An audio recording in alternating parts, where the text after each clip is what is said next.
This is the story of Kenneth Randall, M.D. Kenneth Randall is more than a mere character of fiction. He is the personification of the spirit, the ideals, the disappointments, the sacrifices, the struggles, and the hopes of literally hundreds of physicians who throughout the years saw and what's more did something about the needs for advancement in industrial medicine.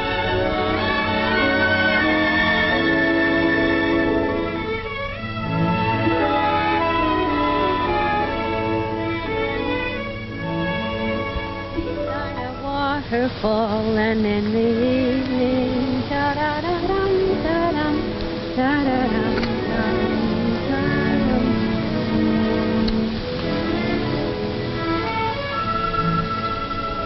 You know, Dr. Kenneth Randall, you're a very wonderful man. That's right. And come to think of it, you're a very, well, to say the least, a very brave young woman, Mrs. Randall. Brave? Why do you say that? Why? Because you married me. Oh, but don't misunderstand. Actually, you have a wonderful catch in me. A brilliant young surgeon, fresh from an exciting career as an underpaid intern. But ready now to conquer the medical world and lay it at your feet. Ah, yes, I can see it all now. A huge banquet. All the prominent medical men in the country gathered to pay honor and tribute to Dr. Kenneth W. Randall, world-renowned, famous for his great contributions to well, something or other. Of course, you'll be there, too, as my proud little wife.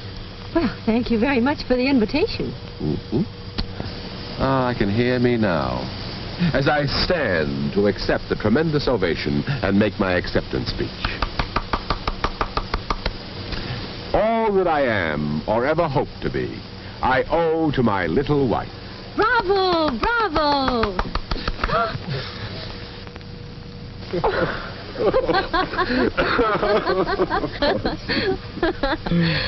Well, tell me, Ken, if you're such a wonderful catch, why am I so brave to marry you? Because you didn't wait until I became a success. You married me now, before I even have an office of my own. I should call sharing one with Dad an office. Before I even had my first regular patient.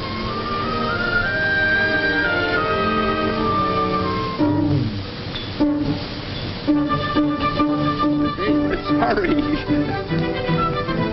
I'll take the basket, please. All right, take care.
Hello?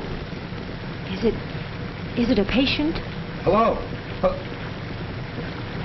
There's nobody there. No wonder there's no one there. That's the doorbell ringing. Here's your robe. Oh, thank you, dear.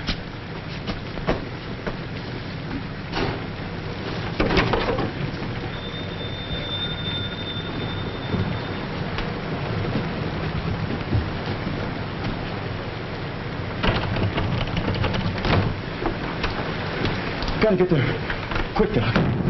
Bill's hurt bad. Bleeding like anything. I'll be back in a minute.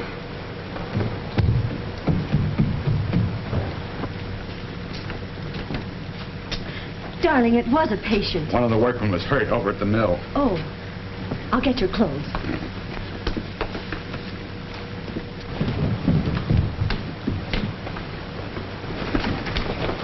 We can get there quicker if we cut across. We'll take Dad's car. Yeah. Thanks.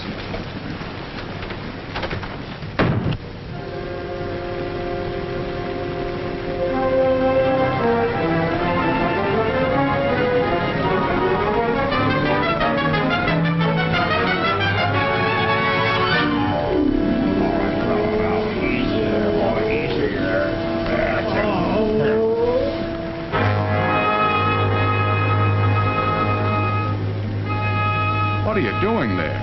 Using chewing tobacco for disinfect.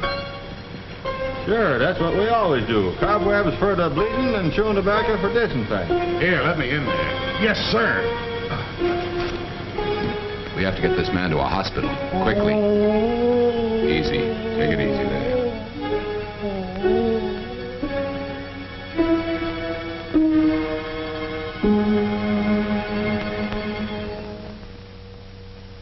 Good morning, Dr. Randall. Good morning. Doctor. Good morning, Doctor. Good morning.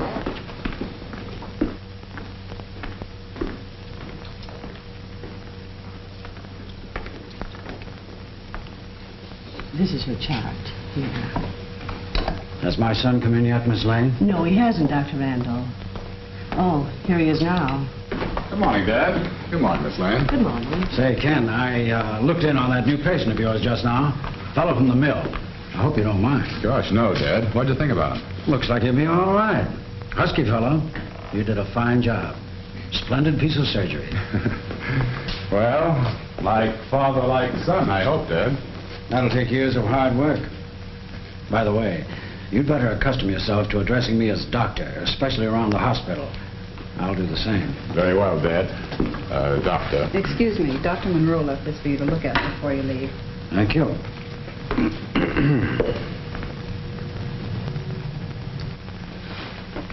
You know, I've been thinking. They have quite a number of accidents over there at the mill. I remember as a kid, you were always treating somebody from there, fixing a broken arm or something. Yes, my fees from that mill alone probably put you through medical school. I've been wondering if something couldn't be done about that. The accidents at the mill, I mean. It seems to me that... Well, I doubt if anything can be done about it. There are always accidents, especially in a mill. Men grow careless, something goes wrong with the machinery. Well, I don't know. It doesn't seem right to me. Isn't it part of a doctor's job to do everything he can to prevent accidents and sickness as well as to cure them? Of course, but within reason. You can't close every mill and factory in town. Now, you just concentrate on being a good surgeon and don't worry about anything else. Dr. Randall, they're waiting for you in the operating room. Thank you. Oh, by the way, tell Martha I'll be dropping in for dinner tonight.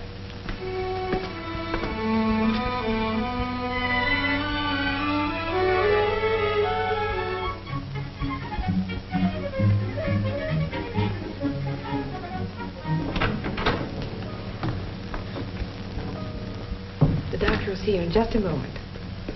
Mason, what's the matter with you fellows over there at the plant? I thought I told you to come in and have this hand dressed every day. Johnson's as bad as you are. His wound should be dressed every day, too. Yet he hasn't been in for a week. You fellows at the plant are all alike. Gosh, Doc, it ain't so easy.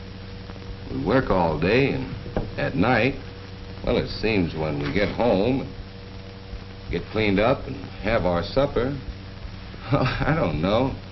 It seems there just ain't no time for running to the doctor.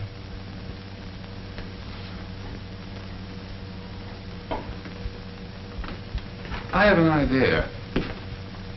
What time do you fellows quit for lunch? About 11:30. Perhaps if you men can't find the time, maybe I can. How would it be if I came over to the plant tomorrow at 11:30? Gee, do you think you could do that, Doc? Gosh, if you can come over to the plant, that'll help things out a lot. All right.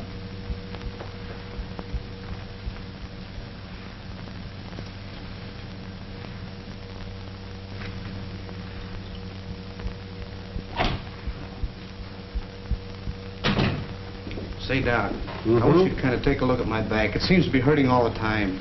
Sure, I'll take a look at it. So, slip your shirt off, will you? There you are, Jim. That'll pick you up. Okay, Doc, thanks a lot.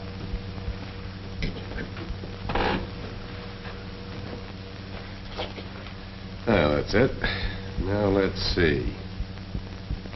Where does it hurt? Here? Hurt you there, huh? Do you do much lifting, Judd? Most all the time, Doc. You'd think I'd be used to it, wouldn't you? How long has your back been hurting you? Oh, for several months, off and on. But lately, it's been hurting most of the time. Well, how about getting transferred to some other kind of job? A job where you wouldn't have to do any lifting. Why, I've had lifting jobs all the time. Well, if you keep on lifting, Judd, that pain in your back's going to get worse. You'll be laid up, maybe for a long time. Now, my advice is go see your family doctor as soon as you're through work this afternoon. Get him to give your back a thorough examination and see what he advises you to do. Well, all right if you say so, but I thought maybe you could give me something to rub in and take the pain away. That wouldn't do any good, Judd. Now, don't put off seeing your doctor. Go see him as soon as you're through work today. Will you? Well, all right if you say so. Got a little cut in my arm, Doc. Did it this morning. As long as you're going to be around here, I thought maybe you'd take a look at it. It ain't much. Yep, this morning, huh? Well, let's see here. Did you dress this yourself? Yeah. I see. Sit down here, Bill.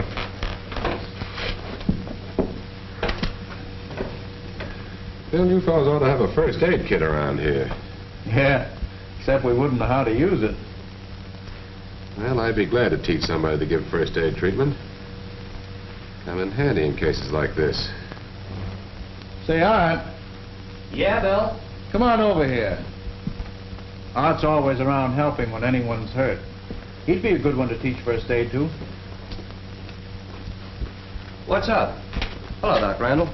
Well, Doc here wants to know if you want to be his assistant. Bill suggested that you might be interested in learning a little about giving first aid in cases like this. Yeah, that'd be all right. Well, fine. I'll leave some iodine, some bandages, and a few,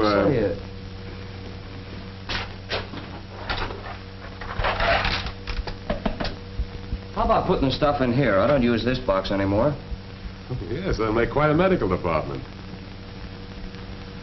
Yes, quite a medical department. One morning, about 3 weeks later, Dr. Randall Sr. was reading a newspaper. What he saw didn't exactly please him. Say, Ken. Oh, hello, Martha. Kenneth, listen to this. Worker threatens suit for alleged back injuries. Decision to sue based on diagnosis of Dr. Kenneth Randall. Well, I hope you realize a thing like that can cost us every good patient we have. I've spent years trying to build up a dignified and successful practice, and then you come along and get yourself mixed up in a thing like this. Son, I wish you hadn't done it. But, Dad, what would you have me do? I suggested he see his own doctor and take his advice. Anything wrong with that? What I mean is, you should have stayed away from the factory in the first place. And, Kenneth, I'm going to seriously suggest that from now on, you do your practicing in this office. Or the hospital surgery. That's your #1 responsibility. And stay away from factories. That's not the life for you. Martha, I'll drop in for dinner tonight. Oh, fine. Martha, I've always felt that for a man to be a success in his own eyes, he's got to be more than just a competent member of his profession. I don't quite see what you're getting at. Oh, I mean, to be really successful, or maybe I should say worthy, a carpenter, a tool maker, engineer, preacher, or a doctor should contribute something to the advancement of human progress through his profession. Maybe it's just finding new ways to make something better or cheaper.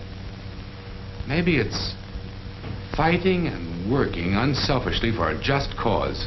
Ken, you sound just like a high school valedictorian. Well, maybe so, but I mean it.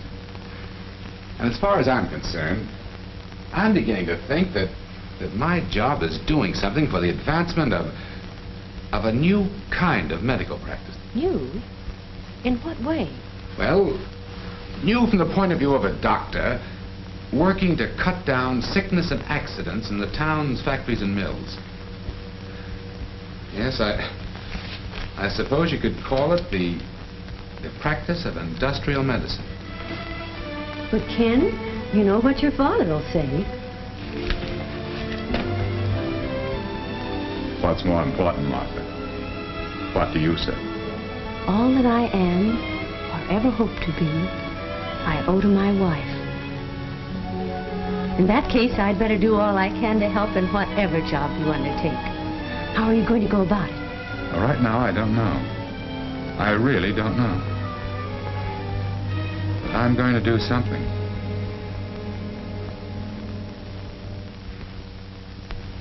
Doctor, Mr. Gregg and I have been talking over the idea of your coming into the plant for a regular period each day. I must say, the idea of a doctor in a factory seems quite unusual to me, to say the least. Sit down, Doctor. No, gentlemen, there's nothing new about a doctor in industry, and I've been interested in the idea for some time. So when you said you wanted to see me, I came right over.